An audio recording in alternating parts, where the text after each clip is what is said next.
जीवन में बड़े से बड़ा लक्ष्य पाने का एक आसान तरीका।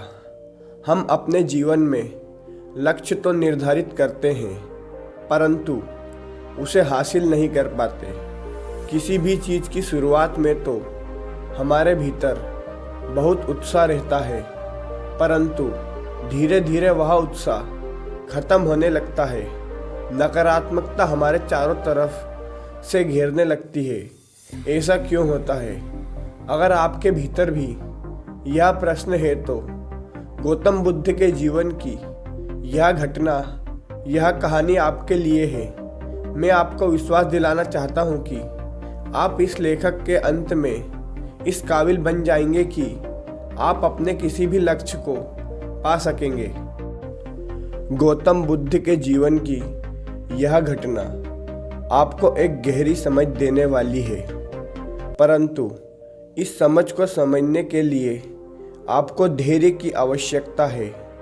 ध्यान से समझने का प्रयास करिएगा।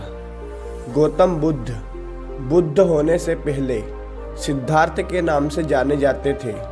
उनके जीवन में शारीरिक दुख तो कोई नहीं था, परंतु मानसिक पीड़ा बहुत ज़्यादा थी।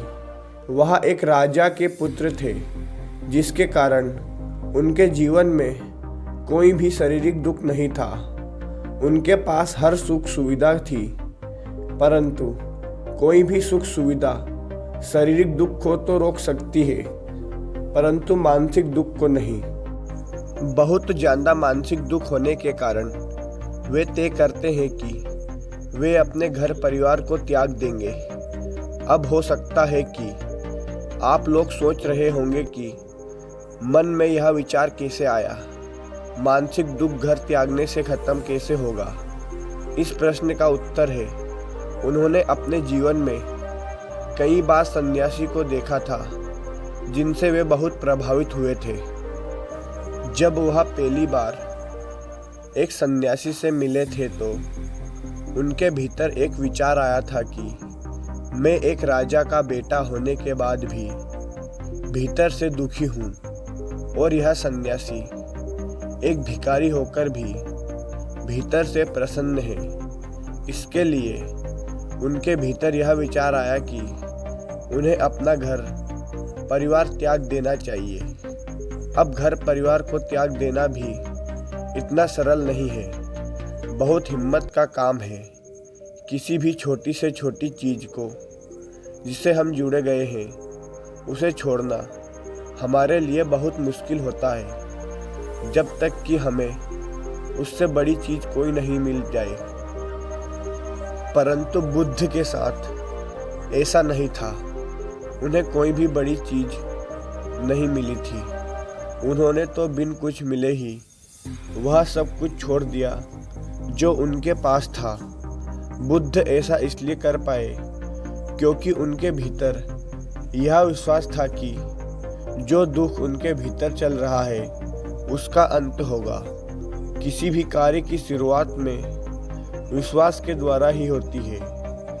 आप भी जब कोई लक्ष्य निर्धारित करते हैं तो आपके भीतर भी यह विश्वास होता है कि आप उस लक्ष्य को पा लेंगे। अब यह विश्वास थोड़ा हो या ज़्यादा हो सकता है, परंतु होता जरूर है। अब जब सिद्धार्थ अपने घर को त्याग रहे होते हैं तो उनके सामने जो पहली समस्या आती है वह होती है कि उन्हें अपने घर से बाहर नंगे पैर निकलना होता है। उन्हें आदत नहीं थी कि जमीन पर नंगे पैर चले, किंतु उनके पैर की आहट सुनकर कोई उठ न जाए, इसलिए भी वे नंगे पैर घर से बाहर निकलते हैं। अब ऐसा नहीं था कि जमीन पर नंगे पैर चलते हुए वे बहुत ज़्यादा उत्साह से भरे हुए थे। अब यहाँ पर समझने वाली सबसे ज़रूरी बात यह है कि उनकी मंजिल तो दूर थी, परंतु यात्रा की शुरुआत में ही उनके भीतर कोई उत्साह नहीं था। इस घटना से हमें एक बहुत बड़ा सूत्र मिलता है कि किसी भी बड़े से बड़े लक्ष्य को पाने के लिए सिर्फ उत्साह की आवश्यकता नहीं है, क्योंकि अगर उत्साह की आवश्यकता होती तो सिद्धार्थ बुद्ध नहीं बनते। अब कहानी में आगे बढ़ने से पहले जब सिद्धार्थ ने अपने सारथी के साथ राज्य की सीमा पर पहुंच जाते हैं तो सिद्धार्थ अपने सारथी को कहते हैं, अब तुम वापस लौट जाओ, तुम्हारा हमारा सफर यहीं तक का था, अब यहाँ से आगे मैं अकेला जाऊंगा। सिद्धार्थ अपने सभी आभूषण और अपने बालों को काटकर सारथी को दे देता है।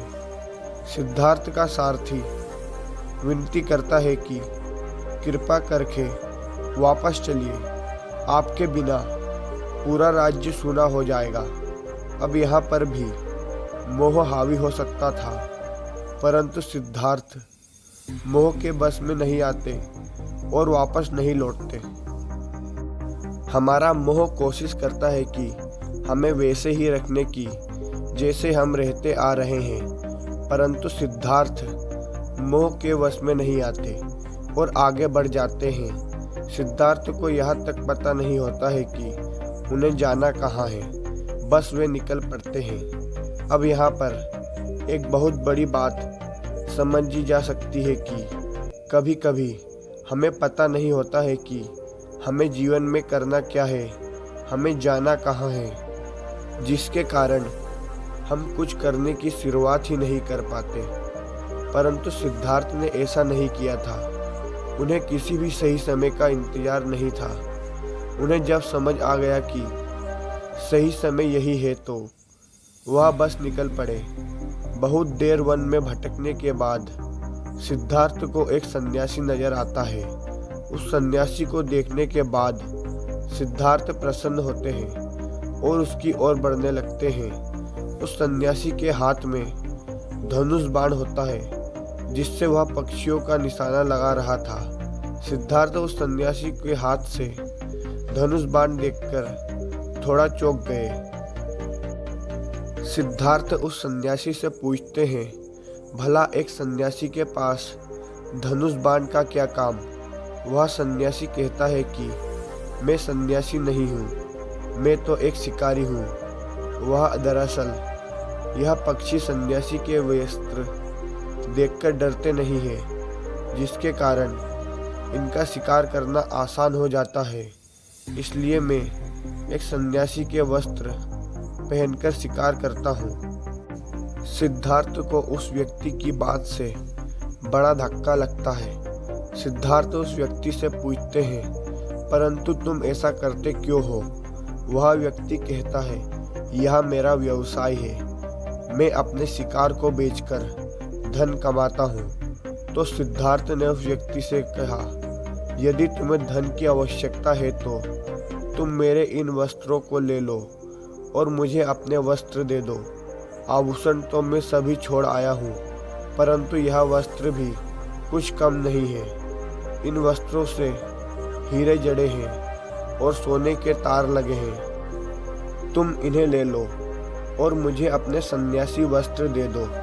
इस तरह की बहुत सारी नकारात्मक से भरी घटनाएं सिद्धार्थ के जीवन में घटती है, परंतु सिद्धार्थ अपने मार्ग में आगे बढ़ते चले जाते हैं। कई वर्ष तक सिद्धार्थ सत्य की खोज में भटकते हैं। इन कई वर्षों में सर्दी, गर्मियाँ, बरसात कई बार आती है, परंतु कोई भी मौसम सिद्धार्थ की परिस्थितियों को और उनके लक्ष्य को रोक नहीं पाती।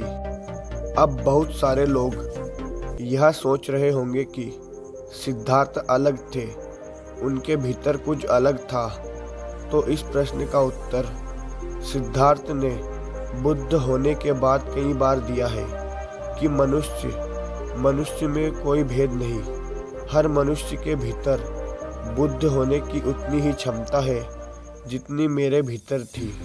बुद्ध ने यह बात कई बार कही है कि यदि मनुष्य संकल्प और दृढ़ निश्चय कर ले कि मुझे मेरे लक्ष्य तक पहुंचना है और कुछ भी हो जाए मैं मेरे लक्ष्य को प्राप्त करूंगा, तो उसे दुनिया की कोई भी ताकत अपने लक्ष्य तक पहुंचने से नहीं रोक सकती।